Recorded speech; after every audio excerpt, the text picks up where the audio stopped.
তো আপনার ঘরে তো আলোয় পরিপূর্ণ, কোনো অন্ধকারের আবছা বা ছাউনি আমরা কিছুই দেখতে পাচ্ছি না। তো আমি এখানে একটা লাইট দেখতে পাচ্ছি, তো এই লাইটটি আপনি কোথা থেকে এনেছেন এবং কত টাকা দাম পড়েছে? এটা আমি আমেরিকাতে বেড়াতে গেছিলাম, হুম, তখন ওটা জি জি, সুইজারল্যান্ড থেকে এটা কিনে নিয়ে আসছি। এটা হ্যাঁ, সুইজারল্যান্ডের লাইট আমরা নিজেরাও জানি যে অনেক ভালো এবং টেকসই এবং উন্নত মানের।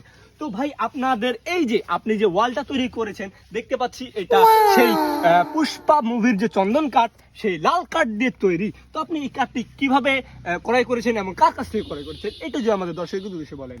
এটা আমি ওই যে পুষ্পা ছবির যে পুষ্পার যে মূল চরিত্রে আছে, ওর কাছ থেকে আমি ওই এক গাড়ি মাল যে ব্রিজের উপর থেকে ফেলাই দিছিল, ওই মালটা আমি কিনে নিয়ে আসছিলাম। ঠিক আছে, আমি এটাই আন্দাজ করেছিলাম, কারণ এই কাঠটা যে কেউ পেতে পারে না। তো আপনার তো এখন কাঠের বিষয়টা দেখলাম যে আপনি যে এই যে আপনার যে ওয়ালটা তৈরি করেছেন, খাঁচা খাঁচা খাঁচা এবং দেখা যাচ্ছে ফাঁকে ফাঁকে সূর্যের রশ্মি চলে আসতেছে। তো এই ওয়ালটা আপনি কোথা থেকে আনেছেন এবং কেমনে এটা আপনি তৈরি করেছেন এই ওয়ালটা? এটা আসলে তারা গ্লাস সেট করা আছে এর ভিতর, জি, জি। প্রত্যেকটা টিনের ভিতরেই তারা গ্লাস সেট করা আছে। এখানে মানে তারার মতো আলো জ্বলবে, ভিতরে আলোক রশ্মি আপনি প্রবেশ করবে। তো ভাই আপনার এই তারা গ্লাসের ওয়ালটি আপনার সর্বমোট ব্যয় কত হয়েছে? এটা ভাই আনুমানিক, এখন মনে করেন যে রাজমিস্ত্রি সহ এরা মিস্ত্রিরা আসলে হেলমেসি টেলমেসি করছে, বিভিন্ন পর্যায়ের বিভিন্ন খরচাই আমার মনে করেন এখানেই প্রায় 750 কোটি টাকার মতো। 750 কোটি টাকা! দর্শক আপনারা ভাবতে পারতেছেন না। তো ভাই আপনাদের ওয়াল সম্পর্কে আমাদের ধারণা নেওয়া অনেকই শেষ। তো আপনি যে এই বিল্ডিংটি তৈরি করেছেন, এই যে দেখতে পাচ্ছি ছাদ, হ্যাঁ অনেক মজবুত একটি ছাদ। তো এই ছাদটা আপনি কেমনে দিয়েছেন এবং কোন মিস্ত্রি দ্বারা এবং কত কোটি টাকা ব্যয় করেছেন, আর এই ছাদটার নামটাই বা কি? এই ছাদটার নাম হলো তারা ছাদ। তারা ছাদ। এখানে শুয়ে থাকলে আপনি তারা দেখতে পারবেন, চন্দ্র দেখতে পারবেন, মানে এটা ফ্রিতে। মানে এইখানে তিনি শুয়ে থাকে, আকাশে তারা দেখেন এবং চন্দ্র দেখেন, তাই এই ছাদের নাম হচ্ছে তারা ছাদ। তো ভাই এই ছাদটি দিতে গিয়ে আপনার কত কোটি টাকা ব্যয় খরচ হয়েছে?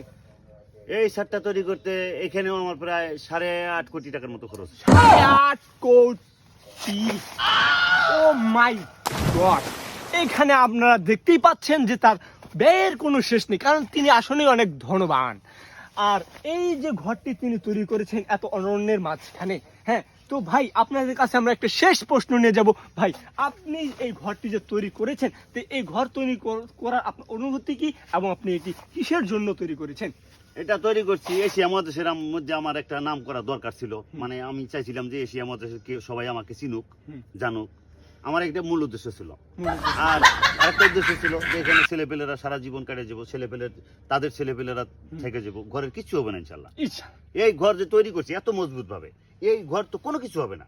মানে আমার জীবন কাটে যাবো, আমার ছেলেপেলের জীবন কাটে যাবো, আমার নাতিপুতির জীবন কাটে যাবো, তাদের জীবন এভাবে মানে যাইতেই থাকবে। মানে সারা জাহানের আপনার যত গোষ্ঠী মুষ্টি আছে, সব গোষ্ঠী মুষ্টি যাতে একসাথে এই ঘর এই প্রাসাদে বসবাস করতে পারে এবং তাদের ছানাপোনাদের কোনো যেন চিন্তা না থাকে।